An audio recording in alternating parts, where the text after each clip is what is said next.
El contexto histórico de la Guerra de la Independencia Española. Las relaciones entre España y Francia. En 1796, España, cansada de las continuas e infructuosas guerras contra la Francia revolucionaria, se avino a firmar el Tratado de San Ildefonso, en el cual ambos países se comprometían al auxilio mutuo en caso de crisis bélica. Como consecuencia de esta alianza sufrimos la importante derrota en la Batalla Naval de Trafalgar, 1805, que ganaron los británicos y que supuso el definitivo hundimiento del poderío naval y comercial de España en el Atlántico. El 27 de octubre de 1807 se firmó en Fontainebleau un tratado por el que se acordaba la introducción de tropas francesas en España, entrando como aliados en la guerra contra Portugal, aunque con el propósito secreto de dominar también nuestro país y adueñarse así del vasto imperio español en América. Esta amenazante presencia comenzó a alarmar a Godoy, que aconsejó a la familia real que se retirara a su palacio del Real Sitio de Aranjuez, para en caso de necesidad huir hacia Sevilla y embarcar hacia América, como ya había hecho la familia real portuguesa.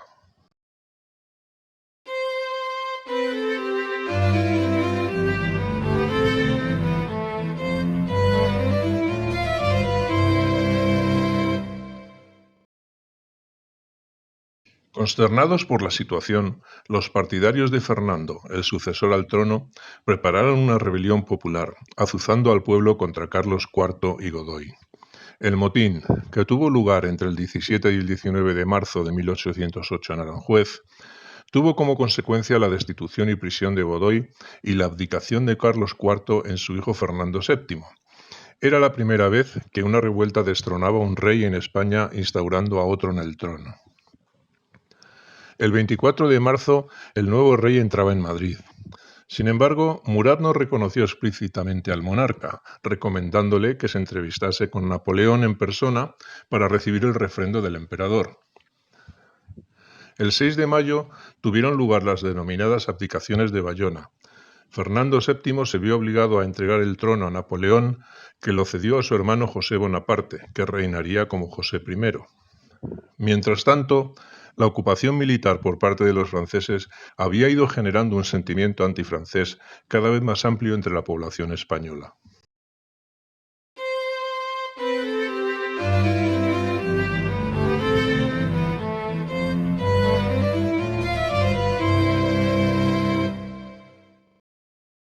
El 2 de mayo de 1808, parte del vecindario de Madrid se amotinó contra las tropas francesas acuarteladas en la villa y corte, estallando así la creciente tensión entre el pueblo español y el ejército invasor de Napoleón.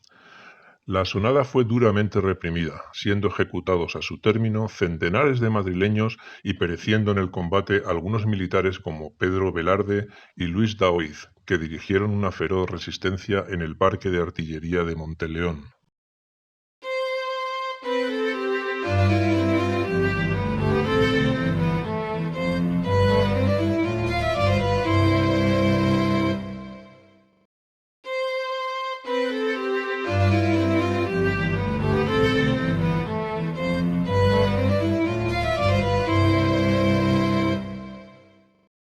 Señores justicias de los pueblos, a quienes se presente este oficio de mí, el alcalde de Móstoles. Es notorio que los franceses, apostados en las cercanías de Madrid y dentro de la corte, han tomado la defensa sobre este pueblo capital y las tropas españolas. Como españoles es necesario que muramos por el rey y la patria, armándonos contra unos pérfidos que, socolor de amistad y alianza, nos quieren imponer su pesado yugo, después de haberse apoderado de la augusta persona del rey. Procedamos, pues, a tomar las activas providencias para escarmentar tanta perfidia, acudiendo al socorro de Madrid y demás pueblos y alentándonos, pues no hay fuerzas que prevalezcan contra quien es leal y valiente, como los españoles lo son. Dios guarde a vuestra majestad muchos años. Móstoles, 2 de mayo de 1808. Andrés Torrejón, Simón Hernández. El bando de los alcaldes de Móstoles. El bando de Independencia o de los alcaldes de Móstoles no tuvo una repercusión directa en el levantamiento de toda España contra los franceses. La noticia difundida por la circular mostoleña, con su fogoso llamamiento patriótico, causó la alarma, la movilización de efectivos civiles y militares por parte de algunas autoridades y el estallido de alborotos. Pero todas estas reacciones fueron frenadas casi inmediatamente por medio de los llamamientos a la calma y a la tranquilidad emitidos desde el Consejo de Castilla y la Junta de Gobierno, controlados por los franceses. Fue la noticia de que en Bayona los Borbones habían abdicado en favor de Napoleón, difundida en la segunda quincena de mayo de 1808 por la Gaceta de Madrid, la que provocó el levantamiento general, que llevaría a la constitución de las juntas provinciales y al reclutamiento del ejército que derrotaría a los franceses en Bailén. Sin embargo, la figura del alcalde de Móstoles habría de pasar a la historia como símbolo del impulso popular que plantó cara a los franceses, cuando las autoridades, la alta nobleza y la Iglesia se habían plegado servilmente ante los invasores. Y así quedó para la posteridad el vehemente parte del regidor mostoleño en el cual declaraba la guerra al mismísimo Napoleón. La patria está en peligro. Madrid perece víctima de la perfidia francesa. Españoles, acudid todos a salvarle. 2 de mayo de 1808. El alcalde de Móstoles. Esteban Fernández de León, testigo del levantamiento del 2 de mayo de 1808, relata los acontecimientos de ese trágico día, de los que es testigo en su partida de Madrid acompañado por su familia.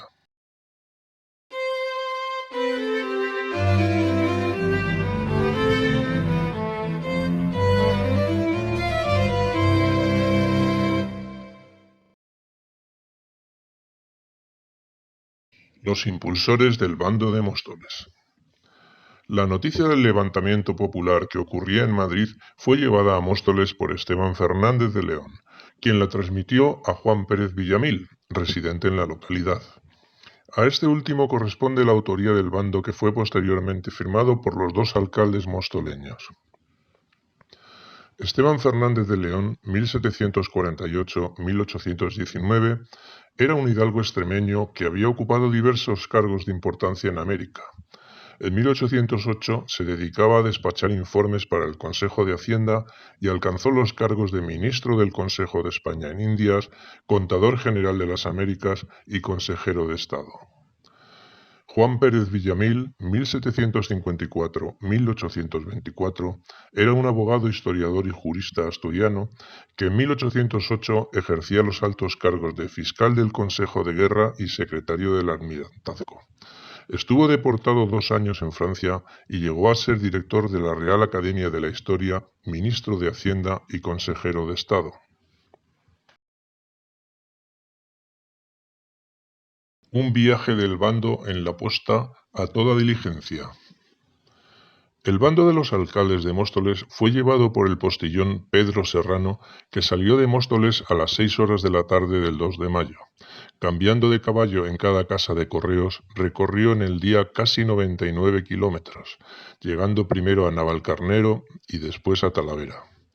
En 24 horas estaba ya en Casas de Mirabete, a 200 kilómetros de su punto de origen. Tras un descanso breve, continuó su viaje hasta Badajoz, a donde llegó el día 4 de mayo, entregando en mano el oficio al capitán general de Extremadura después de un viaje de 400 kilómetros. Pedro Serrano era un andaluz que acompañaba a Fernández de León el día 2 de mayo de 1808. Lo más seguro es que fuese un oficial del ejército, pues aquel narró que viajaba con 6 soldados españoles que le escoltaban.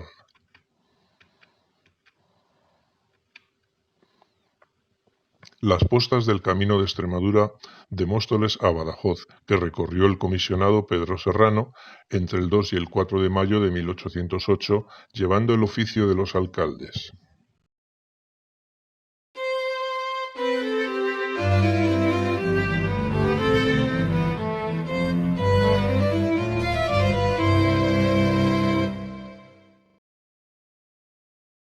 Los dos alcaldes de Móstoles. Tras la difusión del bando de los alcaldes de Móstoles, ambos ediles fueron apresados por los franceses y conducidos ante Murat, quien los juzgó y condenó a muerte, aunque esta pena no llegó a cumplirse.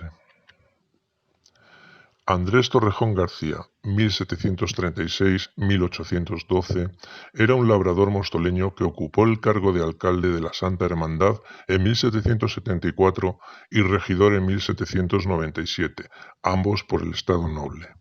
En 1808 salió elegido alcalde ordinario por el mismo estado en un sorteo que se hacía cada año para elegir a los principales cargos del ayuntamiento. Aún se conserva su casa. Simón Hernández Orgaz, 1743-1818. Era otro labrador mostoleño y, según la tradición, también maestro de postas. En 1808 fue elegido, por sorteo, alcalde ordinario por el Estado General. Tenía 64 años y vivía en la entonces llamada Calle de la Amargura.